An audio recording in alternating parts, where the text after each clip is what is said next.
ৰাষ্ট্ৰীয় সংগীত জন গণ মনৰ ৰচয়িতা কোন? উত্তৰ ৰবীন্দ্ৰনাথ ঠাকুৰ।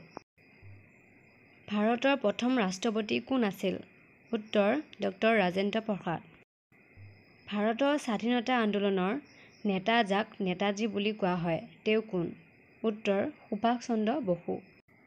15 আগষ্ট 1947 ভাৰতৰ প্ৰথম স্বাধীনতা দিৱসত ৰাষ্ট্ৰীয় পতাকা কোঠাই উত্তোলন কৰা হৈছিল? উত্তৰ লালকিল্লা। অশোক চক্ৰত কিমানটা কাঁইট থাকে? উত্তৰ 24টা। ভাৰত কেতিয়া স্বাধীনতা লাভ কৰে?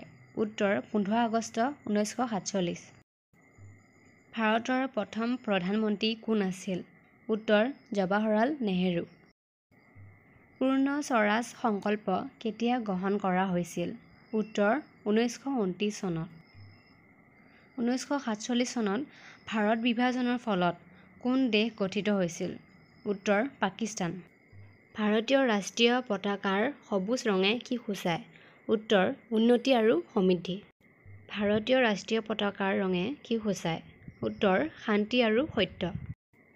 ভাৰতৰ স্বাধীনতা আন্দোলনৰ সময়ত ইনকিলাব জিন্দাবাদ শ্লোগানটো কোনে জনপ্ৰিয় কৰিছিল? উত্তৰ ভগৎ সিং। ৰাষ্ট্ৰীয় সংগীত প্ৰথমবাৰ কেতিয়া গোৱা হৈছিল? উত্তৰ 1911 চনত। ৰাষ্ট্ৰীয় গীত বন্দে মাতৰম কোনে লিখিছিল? উত্তৰ বংকিম চন্দ্ৰ চট্টোপাধ্যায়। ভাৰতৰ সংবিধান কাৰ্যকৰী কেতিয়া হয়? উত্তৰ জানুৱাৰী 1950। ভাৰতৰ ৰাষ্ট্ৰীয় পতাকাত কিমান ৰং থাকে? উত্তৰ 3টা।